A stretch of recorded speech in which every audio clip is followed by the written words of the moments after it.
Biography of a 17th century Ethiopian female saint. She joins us from Princeton in the United States. And to bring us up to date with the latest advances in machine translation, Senior Research Director of Microsoft, Vikram Dendi, who's also in the United States. Welcome to you all, and a quick question to start with. There was a time when it was thought computer translation would never get very far, but it seems to be getting more accurate all the time. So, if real-time, accurate auto-translating is something which might become reality as we actually speak, what's your reaction? Are you thrilled or alarmed? Wendy Belcher. Well, the world is not equal. That's the first thing I have to say. So I doubt that there's going to be this for the African languages that I'm interested in for a long, long time. Okay, Daniel Hahn, what do you think? I think it's very exciting. I think translation is lots of different things, and I think machine translation, auto-translation, if you like, will replace some kinds before it replaces others. But I think the potential of automated translation is more exciting to me than alarming. And Vikram Dendi, what do you think? I agree with both of them that there is lots of excitement around the availability of translation technology. It's making a lot of things possible that were not possible before. But of course, there are so many languages in the world that it will be some time before we can support all the languages. Okay, well, let's look a bit more closely at the whole issue of machine translation with you, Vikram Dendi. You're joining us from Microsoft Research Headquarters in Redmond, Washington State, in the United States, where you're the strategy director for Microsoft Research and act as the technical and strategy advisor to the head of Microsoft Research. So tell us about the technical possibilities of machine translating currently. What at the moment can we actually do? I would say that the most interesting development in the last year or so has been speech translation. The ability to just speak in your own voice and then get it in near real time translated into another language and spoken out on the other side. And we had the opportunity to bring that technology into the hands of lots of people who use Skype as part of the Skype translator. And with that, we have millions of people who are now using that every day. So it's been very exciting to bring that technology to people. So exactly how does it work? If you sit down in front of Skype, how does it work? If you're talking to someone in Mexico in Spanish? So if you're using a Skype client, there is an icon, a little globe that you see, and if you know that the other person doesn't speak your language, you get to use that icon to start a translated conversation instead of your normal Skype call. And there's a computer translating what you do? And that's right. So you speak, the computer listens, and then is able to synthesize the translated voice and then deliver it to the other side. And how many languages can this work for? Because you were saying it's a problem to get all the languages in the world involved in machine translation. Yeah, so within Skype, there are two functionalities that are available today. One is instant message translation, which you type and then it translates, and the speech translation, which is the one that I just described. Currently, we support English, Spanish, French, German, Chinese, Italian, and Portuguese. So 7 languages total. Just explain to those of us who don't know how this works, technically, how is this process of machine translation working? Because there are different types of software, aren't there? Some of them quite fundamentally different. Yeah, when we look at machine translation, so let's start with just text translation, which is already a fairly complex technology. What we are doing is we're trying to build a translation model that understands when you give it a new sentence, how to string together the translated sentence. In order to do that, we have to train the system by using lots and lots of material that is pre-translated. So we get very high quality translations, say, for example, transcripts of the European Parliament speeches. Oh, that's a lot of material, yes. That is a lot of material. So we do take that, and then we take those and feed it through a machine learning system. It's an algorithm that goes through, looks at segments of sentences that seem to appear very frequently together. And the more data that it looks at, and the more times that it sees a particular segment in one language appearing with another segment in another language, then it kind of builds up this model where it has higher and higher confidence that that little segment must be a translation of the other one. This is what's known as statistical machine translation, right? Where it's based That's on right. probabilities. But isn't there That's another right. type of translation, rule-based machine translation? Yes, rule-based translation was what was used initially, and to some extent that kind of makes sense in how we learn language. You're taught rules when you're young, and then you have those in your mind as you're putting together sentences. But as we also know, there is actually a lot of context and learning that we do throughout our life that goes beyond rules. There are many exceptions to every language. So the rule-based system often didn't scale very well to get better and better and better all the time. So people switched over to a statistical system, which is now a lot more commonly used. So if you have something like Microsoft Translate or Google Translate, they're using this statistical model based on the premise of probabilities. Yes, that's right.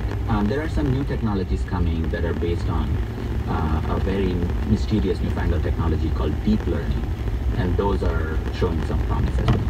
This is when machine learns from itself rather than just from the data that you feed in. So this is where they're going to even a next level of abstraction about deriving insights from large amounts of data and doing it in kind of a layered fashion, where one layer passes on the information that it learns to the next layer. But I suppose this idea of looking at the most common patterns, that does mimic what happens to living languages, doesn't it? That if there's a very large set of people who are using them, and some of them have a particular way of speaking, slang, or accent and so on, that will become more likely to be the norm because there is such a large influence on the language. That's true, and you know, our challenge has always been to make sure that in addition to catering to the broadest possible use of this technology, we also want to offer it in a way that is customizable. Anybody from large enterprises that want translation tools that mimic their terminology and their vocabulary, to folks like the Klingon Language Institute, who built a Klingon translation system. This is Klingon from the sci-fi TV series. That's right, from Star Trek. And then, of course, a number of smaller languages like Hmong and Kiswahili and a number of other languages that are typically not commercially considered, you know, super high priority. But of course, you know, there are very passionate communities that want to preserve their languages. So Vikram, the history of machine translation, if one looks at it, it has been pretty rocky in the last half century. There were early hopes in the 1950s, and then a very long time of slow progress until recently when it really took off. So how quickly and how far do you see this technology progressing further? The technology is developing very, very rapidly. It's astonishing the pace the team and the industry has set in this space. Of course, you know, the challenges are huge, but given how fast computing is evolving, the availability of computing power, the availability of data, the availability of storage, I do think that we're able to move really quickly now. I wouldn't have imagined even 3 or 4 years ago that we would have Skype Translator in people's hands today, but there are lots of people using it now.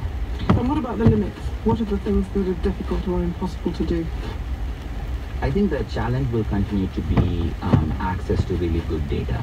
And while, you know, we are starting to feel a little better about building a good text-based machine translation system, now that we have opened up this new chapter in speech translation, one of the interesting things is people don't speak like the European Parliament.